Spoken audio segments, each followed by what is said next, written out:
আওয়ামী লীগের কাফন কেনার টাকা পাওয়া যাবে না, কবর দেওয়ার মাটি পাওয়া যাবে না। সেই দিন আসতেছে, সেই দিনের প্রস্তুতি নেন। ফেরাউনদের লাশ কোন নদী থেকে ডুবুরিকে দিয়ে উঠানো হয় নাই। এই ফেরাউনদের লাশও বাংলাদেশের মানুষ ডুবুরি দিয়ে উঠাবে না, কোন হুজুর জানাজা পড়বে না, কোন কবর এই লাশ নেবে না। সেই দিনের অপেক্ষায় বাংলাদেশের 20 কোটি মানুষ।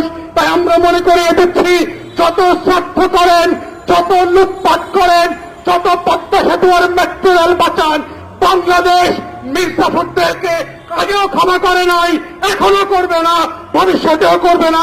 যদি মনে করে থাকেন পুলিশের গাড়ি দিয়ে, সাইকেল দিয়ে, কানুন দিয়ে, র্যাবের গুম খুনের ইতিহাস দেওয়া করে, পিডিআর দিয়ে, সেনাবাহিনী দিয়ে বাংলাদেশের 20 কোটি মানুষের স্বাধীনতার সম্ভাবনা আকাঙ্ক্ষাকে হত্যা করবেন, প্রকাশ স্বর্গে বাস করছেন, বাংলাদেশের মানুষকে চেনেন নয়। তারা নতুন করে যখন চাকবে, আওয়ামী লীগের কাফন কেনার টাকা পাওয়া যাবে না। সবাইকে অসংখ্য ধন্যবাদ। আসসালামু আলাইকুম।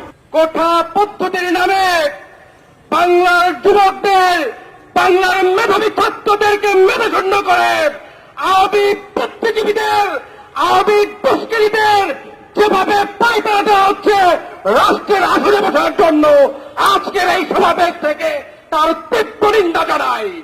ছাত্ররা মাঠে নেমেছে, আমরা আজকের এই সমাবেশ থেকে ঘোষণা দিতে চাই, ছাত্ররা তোমরা এগিয়ে যাও, তোমাদের প্রতিটি কর্মসূচিতে আমরা তোমাদের সাথে আছি, সাথে থাকবো ইনশাআল্লাহ।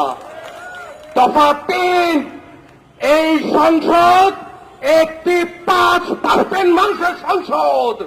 এই সংসদ 95% মানুষের মতের বিরুদ্ধে সংসদ।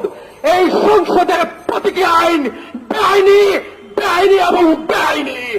আজকে এই সমাবেশ থেকে সমগ্র দেশবাসীকে উদাত্ত আহ্বান জানাতে চাই, আর ঘরে বসে থাকবেন না, আর চুপ করে থাকবেন না।